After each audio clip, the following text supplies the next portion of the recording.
क्या आपने समुद्री डाकुओं को लाखों टन का सोना लूटते हुए देखा है? और क्या आपने कभी सोचा है कि ये डाकू इतना सारा सोना लूटकर आखिर करते क्या है? दोस्तों, जब कभी बात समुद्री डाकू की होती तो सबसे पहले जहन में आती है हॉलीवुड की मशहूर film pirates of the Caribbean. इसमें समुद्री लुटेरे का अभिनय करने वाले जैक स्पैरो ने अपनी एक्टिंग से सभी को अपना दीवाना बना लिया।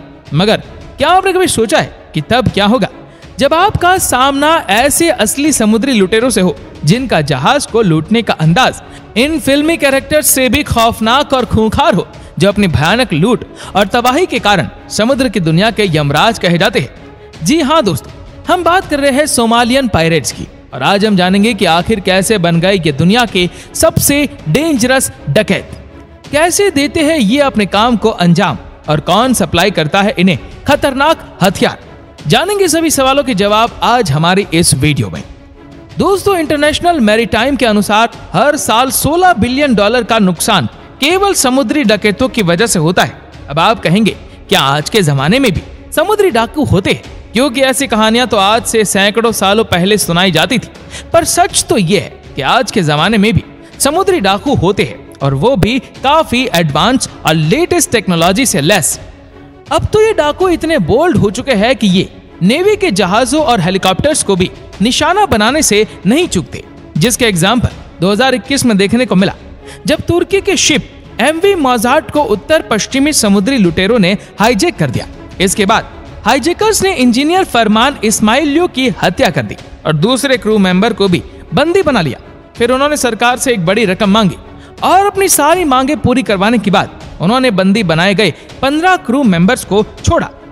दोस्तों, समुद्री डकैतों के लिए दो समुद्री इलाके सबसे ज्यादा बदनाम है। पहला है अदन की खाड़ी से पूर्वी अफ्रीका तक का इलाका, और दूसरा है पश्चिमी अफ्रीका की गिनी की खाड़ी का इलाका। यहाँ अक्सर जहाजों को लूटने और हाईजैक करने की घटनाएं होती रहती है।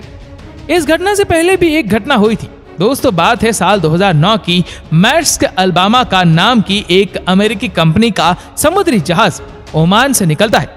जहाज में राहत सामग्री होती है। UN की विभिन्न संस्थाओं की तरफ से इसे पहुंचना था केन्या, जहां से ये राहत सामग्री युगांडा, रवांडा आदि देशों में भेजनी थी। इस रूट से जाते हुए उन्हें सोमालिया के बगल से होकर जाना था। सोमालिया, जिसका नाम सुनते ही एक ही चीज याद आती है, समुद्री लुटेरे। सोमालिया का नक्शा देखिए। अरब देश यमन के एकदम करीब अफ्रीकी महाद्वीप के इस हिस्से में बसा एक मुल्क है जिसे हॉर्न ऑफ अफ्रीका कहा जाता है। ठीक बगल में विशाल समंदर है, और सोमालिया वो मुल्क है जिसके समंदर में मछलियों का अथाह भंडार है। साल 1990 तक सोमालिया की अर्थव्यवस्था मछलियों के शिकार से ही चलती थी। तब यहाँ समुद्री लुटेरों का कोई डर नहीं था। अधिकतर लोग मछली का व्यापार करते थे। फिर ऐसा क्या हुआ कि सन 2000 आते आते सोमालिया समुद्री लुटेरों का दूसरा पर्याय बन गया? ये सवाल का जवाब जानने के लिए हमें 1990 के दशक में चलना होगा। हुआ यूं कि इस दौरान सोमालिया गृह युद्ध की भेंट चढ़ गया। सरकार जैसी कोई चीज ना नहीं तो नौसेना भी खत्म हो गई, जिसका फायदा उठाया विदेशी कंपनियों ने। सोमालिया के लोग छोटी नावों में मछली पकड़ते थे। उनके सामने विदेशी कंपनियों के बड़े बड़े ट्रोलर आकर खड़े हो गए। लोगों का रोजगार छीनने लगा। जैसे ये चीज व्यापक पैमाने पर हुई, सोमालिया के लोगों ने हथियार उठा लिए और समुद्री मालवाहक जहाजों का एक बड़ा जखीरा सोमालिया के तट रेखा के बगल से होकर गुजरता था। मछुआरों से लुटेरे बने लोगों ने इन जहाजों को निशाना बनाना शुरू किया। इसका फायदा भी हुआ। फिरौती की एक बड़ी रकम सोमालिया पहुंचने लगी, और साल 2005 तक की धंधा इतना बड़ा हो गया कि एक पायरेट स्टॉक एक्सचेंज बना दिया गया।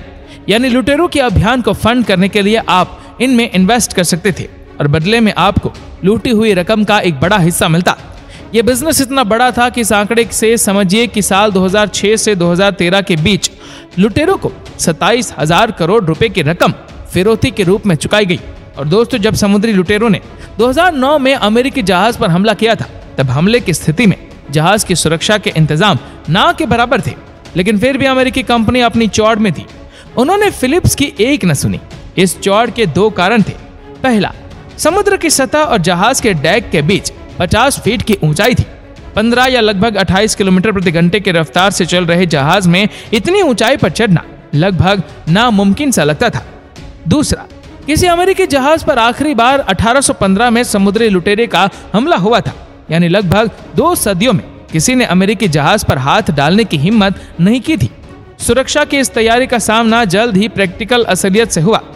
8 अप्रैल के रोज क्रू ने देखा कि मछली पकड़ने वाली 2 नावें जहाज के पीछे लग गई है, जिस पर सवार थे सोमालिया के समुद्री लुटेरे। दोस्तों, लुटेरे कहने से बात भारी भरकम लगती है, असल में ये 15 से 18 साल की उम्र के लड़के थे। कप्तान फिलिप्स ने फोन पर मदद मांगने की कोशिश की, लेकिन यहाँ से सिर्फ निराशा हाथ लगी।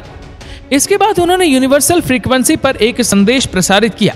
यह नाटक था, ये दिखाने के लिए कि मदद आ रही है। फिलिप्स का एक संदेश सुनकर 2 में से एक नाव ने अपना रास्ता बदल लिया, दूसरी फिर भी पीछे लगी रही। इससे छुटकारा पाने के लिए क्रू ने जहाज से पानी के तेज फव्वारे मारे। फिर काफी कोशिशों के बाद जब समुद्री लुटेरों की नाव जहाज के नजदीक न पहुंच पाई, उसने भी पीछे छोड़ दिया। फिलिप्स और उनके क्रू की सांस में सांस आई। ऐसा लगा कि मुसीबत टल गई। रात भर जहाज अपनी गति से रास्ते पर बढ़ता रहा। अगली सुबह सूरज उगा और अपने साथ एक बुरी खबर लेकर आया। फिलिप्स ने दूरबीन से देखा कि लुटेरों की नाव अब भी उनके पीछे है। फिर एक बार 1 रोज पहले का घटनाक्रम दोहराया गया। लुटेरों की नाव जहाज के नजदीक आने की कोशिश करती रही और जहाज का क्रू उन पर फव्वारे मारता रहा। कुछ घंटे बाद लुटेरों ने एक सीढ़ी निकाली और जहाज के किनारे से सटा दी, जिसके बाद बंदूकधारी 4 लुटेरे जहाज पर चढ़ गए। जहाज पर चढ़े इन 4 लुटेरों का एक लीडर था, जिसका नाम अब्दू वाली मूसे था। चारों से सबसे ज्यादा अनुभवी वही था। उसने बंदूक की नोक पर फिलिप्स से पहला सवाल पूछा, यह जहाज कहाँ का है? फिलिप्स ने जवाब दिया, अमेरिका से। ये सुनते ही चारों लड़के खुशी से खिलखिलाने लगे। अमेरिकी जहाज का मतलब था जहाज की रिहाई के बदले बड़ी रकम मिलेगी। इसके बाद इन्होंने जहाज के कंट्रोल चेक किए। पता चला कि कंट्रोल्स काम ही नहीं कर रहे। ये फिलिप्स और क्रू की चालाकी थी। उन्हें पता था कि लुटेरे जहाज को सोमालिया ले जाने की कोशिश करेंगे, इसलिए उन्होंने जहाज के कंट्रोल्स बंद कर दिए और बहाना किया कि कंट्रोल खराब हो गए। लुटेरों के सरदार ने फिलिप्स से पूछा, बाकी लोग कहाँ हैं? दरअसल फिलिप्स ने क्रू के 14 सदस्यों को इंजन रूम में भेजकर अंदर से ताला लगाने को कह दिया था, ताकि लुटेरे वहां ना घुस सके। फिलिप्स के बताते ही लुटेरों का लीडर इन 14 लोगों की खोज में निकला, लेकिन जैसे ही वो इंजन रूम में पहुंचा, वहां मौजूद लोगों ने उसे कब्जे में ले लिया। इसके बाद क्रू और बाकी लुटेरों के बीच बार्गेनिंग शुरू हुई। क्रू ने प्रस्ताव रखा कि अगर वो कप्तान फिलिप्स को छोड़ दे तो वो अब्दू वाली को जाने देंगे।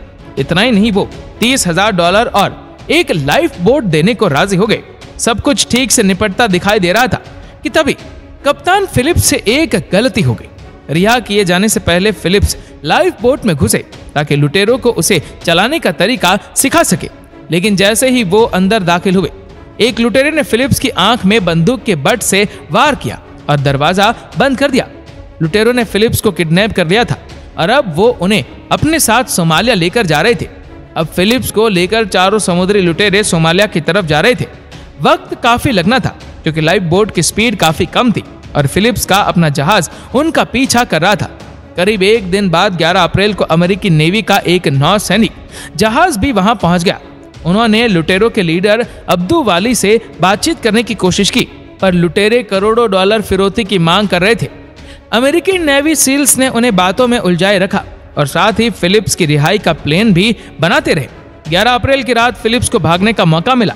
उन्होंने एक लुटेरे को धक्का दिया और खुद समंदर में छलांग लगा दी, लेकिन इससे पहले कि वो अपने जहाज तक पहुंच पाते, लुटेरों ने उन्हें दोबारा पकड़ लिया।